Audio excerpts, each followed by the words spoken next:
Hindi naglaon ay nakatulog na si Brixton na ginupo na ng antok. Pipikit na rin sana noon ang mga mata ni Nati nang mag-vibrate ang phone niya. Si Gaston yon. Tinatanong kung tulog na raw ba siya. Para siyang binuhusan ng malamig na tubig na biglang nagising ang diwa sa message na natanggap niya dito. Ano naman kung gising pa ako? Gusto niya ba ng continuation doon sa ginagawa namin kanina?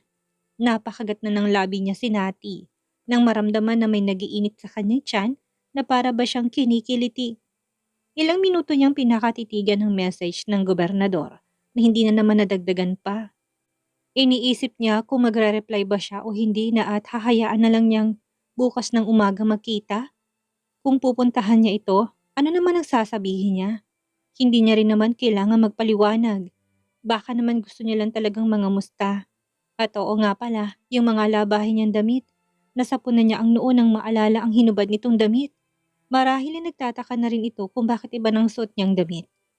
Sa bandang huli ay maingat siyang bumangon, iniiwasan na maramdaman siya ni Brixton at tuluyan tong magising.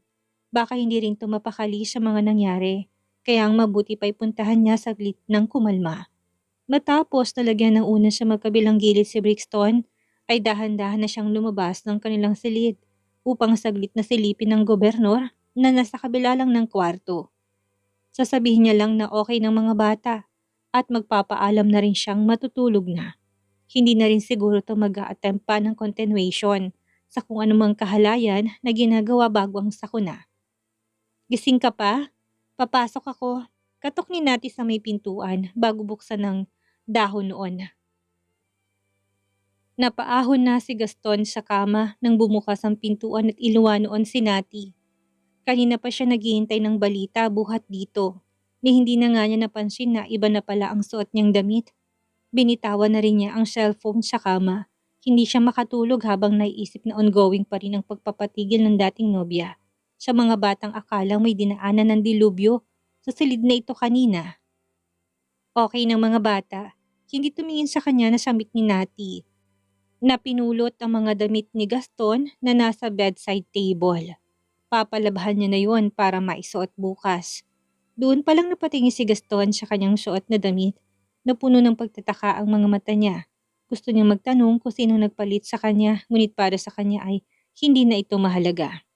Tapos na silang umiyak? Tumigil na? Medyo alangan at awkward na tanong ni Gaston na sa halip na concern sa damit ang itatanong ay yun ang lumabas sa kanyang bibig. Grabe, nagpaligsahan pa sila. Nilakipan niya yon ng mahinang tawa kahit na alam niyang wala namang nakakatawa sa mga nangyari. Oo, tulog na rin si Brixton sa kabila. Si Nixa, hindi ko alam dahil binigay ko na kay mommy at daddy. Tinawid ni Gaston ang pagitan nila at niyakap na si Nati na nanigas na naman ang katawan. Hindi niya kasi inaasahan ang bagay na yon. Nalaki ng mga mata ng babae nang maisip na gusto yata talaga ng gobernador ng continuation kung kaya ito nagpadala sa kanya ng message.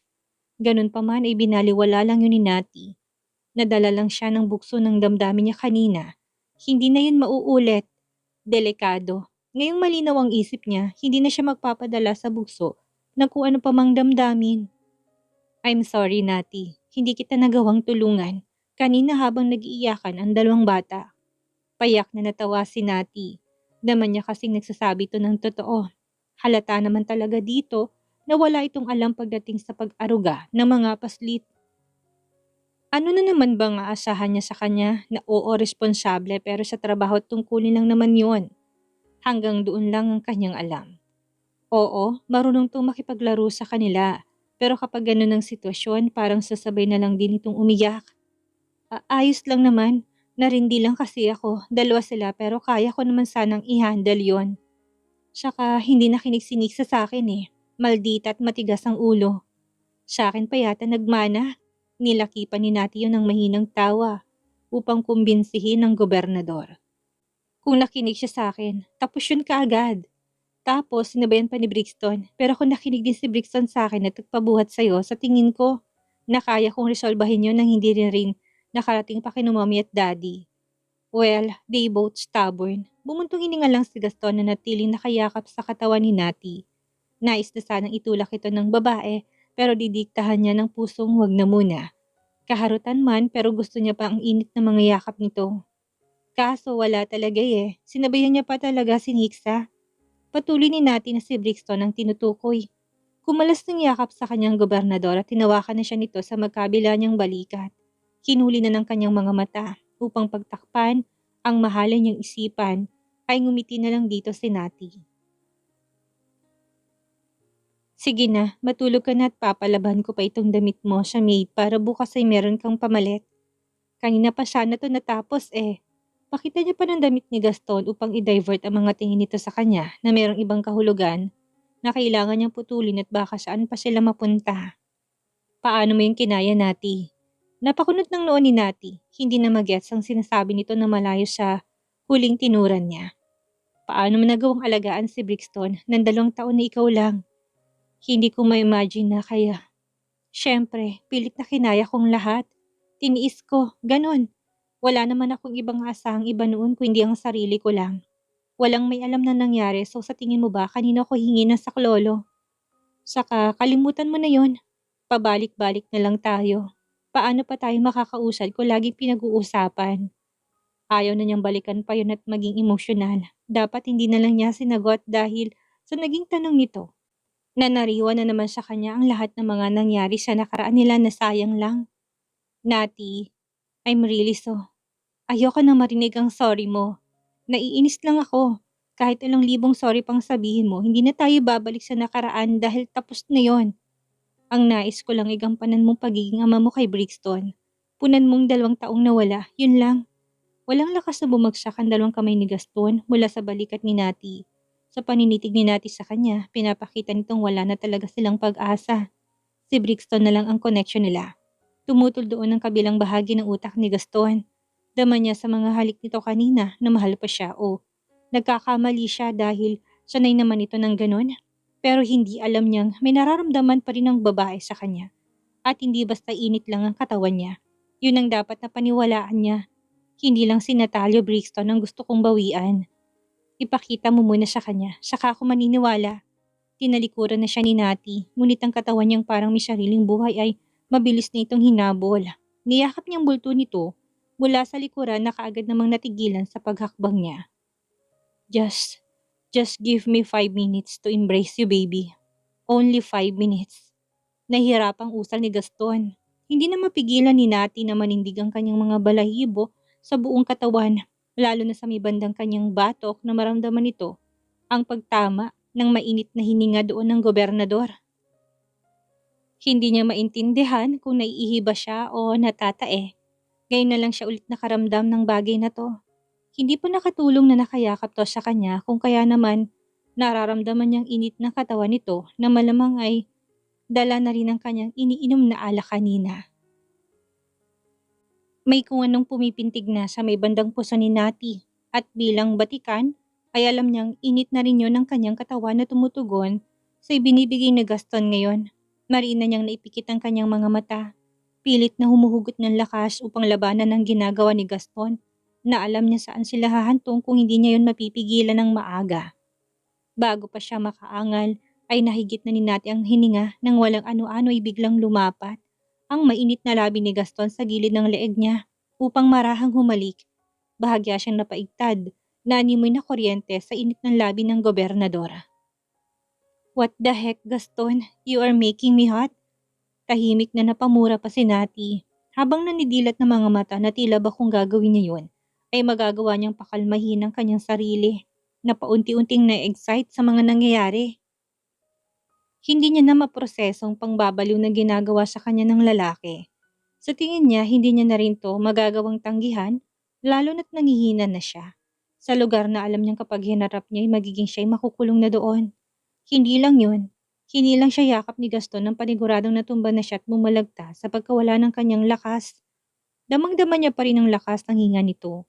Wala pa mang ibang malalim na nangyayari sa pagitan nila ay naririnig na niyang paghingal ni Gaston na para bang tumakbo ito ng ilang milya. Ang sabi nito kanina ay yakap lang, pero bakit may kasamang halik? Kahit kailan talaga ay scammer ang gobernador dahil sa nangahalina at nakakaubos ng hanging malanding halik. Nais yata talaga na may continuation ang nasimulan nila kanina.